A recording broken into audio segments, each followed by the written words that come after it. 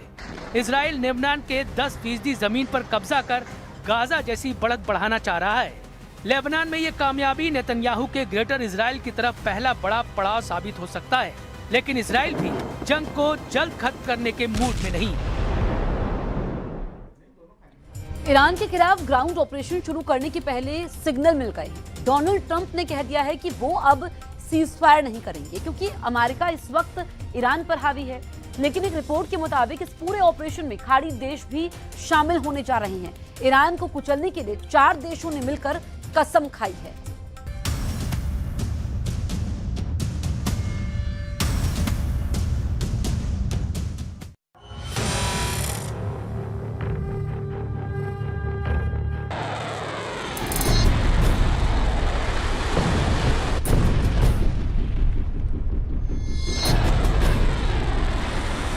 America की फौज तैयार है।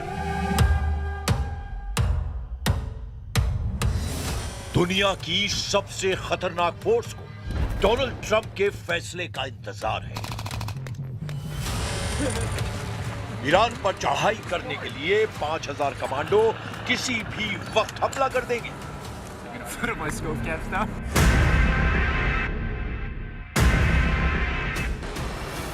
लेकिन इस फौज का ईरान में टारगेट क्या है, ये सबसे बड़ा सवाल है, क्योंकि 24 घंटे के अंदर युद्ध बदल चुका है। क्या डोनाल्ड ट्रंप अब ईरान के खार्क द्वीप पर नहीं बल्कि खुजेस्तान पर हमला करने जा रहे हैं? क्या अमेरिका के ग्राउंड ऑपरेशन में सऊदी अरब भी शामिल होगा? बहरीन, कुवैत, यूएई और कतर भी ईरान से लड़ने के लिए फौज भेजेंगे? क्या ईरान के खिलाफ खाड़ी देशों को मिलाकर अमेरिका ने शुरू कर दी है वर्ल्ड वॉर?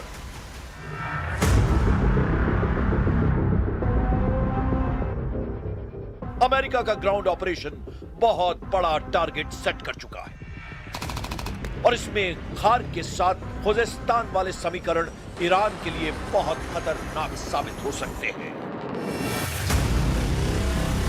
खाड़ी देशों में अमेरिकी सैनिकों की मूवमेंट शुरू हो चुकी है। अमेरिका के 5000 कमांडो जब खाड़ी देशों की फौज के साथ ईरान में घुसेंगे तो क्या होगा? यह जानने से पहले खार्क और खुजेस्तान के बारे में बहुत जरूरी बातें समझ लीजिए। मैप पर देखिए, यह है खार्क द्वीप, यह फारस की खाड़ी में है। जबकि मेनलैंड ईरान में ये जगह है खुजेस्तान। इस इलाके में ईरान का बॉर्डर इराक से लगता है। ये दोनों जगह इस वक्त युद्ध के हॉट पॉइंट बने हुए हैं। खार द्वीप पर ईरान के तेल निर्यात का टर्मिनल है।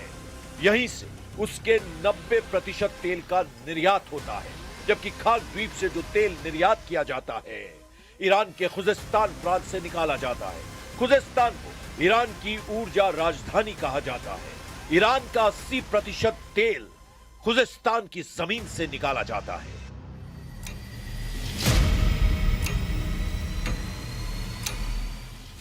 सवाल है कि क्या अमेरिका और उसके साथी खाड़ी देश फौज लेकर ईरान पर चढ़ाई करने जा रहे हैं? तो कहां पर हमला करेंगे?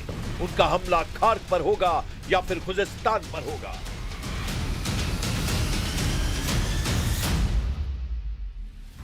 और दोनों मोर्चों में से हमला कहां करना ट्रंप के लिए आसान साबित होगा। अमेरिका की फोर्स खुजेस्तान पर पहले हमला कर सकती है, क्योंकि यह ऐसा इलाका है जहां अमेरिकी सेना को फौज की रसद, सप्लाई और बाकी कम्युनिकेशंस बनाने में कम मुश्किल उठानी पड़ेगी। यह एक समतल इलाका है जहां किसी फौज के लिए ऑपरेशन करना आसान है। लेकिन उससे पहले सवाल कि क्या खाड़ी देश अब अमेरिका के साथ मिलकर ईरान पर चढ़ाई करने जा रहे हैं? अमेरिका और खाड़ी देशों की कोशिश है कि वो इस युद्ध में ईरान के खिलाफ 12,000 सैनिक शुरुआती दौर में उतारें। इनमें सैनिकों से मदद करने के साथ साथ ग्राउंड ऑपरेशन की पूरी फंडिंग ट्रंप ने सऊदी अरब, यूएई, कुवैत, बहरीन और कतर से कराने का फैसला किया है। Well, look, we can have dialogue, but I don't want to do a ceasefire. You know, you don't do a ceasefire when you're literally obliterating the other side. America के साथ खाड़ी देशों का आना पहले मुश्किल नजर आ रहा था, लेकिन अब अमेरिका का मीडिया बता रहा है कि सऊदी अरब ईरान में युद्ध तेज करना चाहता है और इसके लिए क्राउन प्रिंस मोहम्मद बिन सलमान लगातार डोनाल्ड ट्रंप पर दबाव डाल रहे हैं। न्यूयॉर्क टाइम्स की रिपोर्ट है कि सऊदी अरब ने ट्रंप पर दबाव बनाया हुआ है कि युद्ध जारी रखा जाए। क्राउन प्रिंस मोहम्मद बिन सलमान कई बार डोनाल्ड ट्रंप से बात कर चुके हैं। उन्होंने ईरान में सत्ता परिवर्तन तक युद्ध तेज करने के लिए कहा है। सऊदी अरब का साफ मानना है कि ईरान खाड़ी देशों के लिए खतरा है और इस वक्त ईरान को ज्यादा से ज्यादा कमजोर करने की जरूरत है। इसीलिए अमेरिका को अब पीछे नहीं हटना चाहिए। इसीलिए कयास है कि ट्रंप सऊदी अरब और बाकी खाड़ी देशों के कंधे पर रखकर बंदूक चलाना चाहते हैं। वो ईरान के खिलाफ ग्राउंड ऑपरेशन में खाड़ी देशों का इस्तेमाल करेंगे। पहले से ही अमेरिकी सेना सऊदी अरब और बाकी खाड़ी देशों के मिलिट्री बेस का इस्तेमाल कर रही है। ईरान की फौज 6.5 लाख है। इसके अलावा पैरा मिलिट्री फोर्स 2.5 लाख के बराबर है, जबकि ईरान में एक्टिव बसीज फोर्स 20 लाख तक हो सकती है। ईरान ने बता दिया है कि वो नहीं बल्कि उसके दुश्मन इस जंग में झुकेंगे। यानी ईरान का इरादा साफ है कि वो आखिरी दम तक लड़ेगा, चाहे दुश्मन अमेरिका और इजराइल हो या सभी खाड़ी देश जो पहले से अमेरिका की मदद करते आ रहे हैं। वैसे ईरान के खिलाफ खाड़ी देश शामिल हुए तो क्या होगा, क्योंकि इराक पहले ही एक्टिव हो चुका है। इराक में ईरान समर्थित कयातब हिजबुल्लाह ने अमेरिकी अड्डों पर हमले तेज कर दिए हैं। ये एफपीवी ड्रोन अटैक देखिए, कैसे एक क्वाडकॉप्टर एक अमेरिकी अड्डे पर अमेरिकी फौजियों को तलाश रहा है। बाद में जब उसे कुछ नहीं मिलता तो वो अमेरिका के एक ब्लैक हॉक हेलीकॉप्टर से जाकर टकरा जाता है। There is still the risk of escalation if Iran-linked proxy groups mobilize, and by that I mean Hezbollah in Lebanon, Iran-linked militia inside Iraq, and importantly, the Yemen-based Houthi movement that has threatened to attack shipping lanes in the Red Sea and has done so in the past. So we know they have some naval capability that could create disruption. इस युद्ध में तुर्की पर भी सबकी नजर है और Erdogan ने अरब देशों से कहा है कि वो इस युद्ध में शामिल न हों। सऊदी अरब, यूएई और कतर का दौरा करने के बाद तुर्की के विदेश मंत्री को इस बात का एहसास हुआ जबकि ये सभी देश ईरान के खिलाफ युद्ध में उतरने के लिए तैयार हैं। अमेरिका और इजराइल की शुरू की गई इस जंग में अब सऊदी अरब, यूएई और कतर ईरान के खिलाफ नजर आ रहे हैं, जबकि तुर्की का रुख बता रहा है कि एर्दोआन अब मुस्तफा खामनेई के समर्थन में आ गए हैं।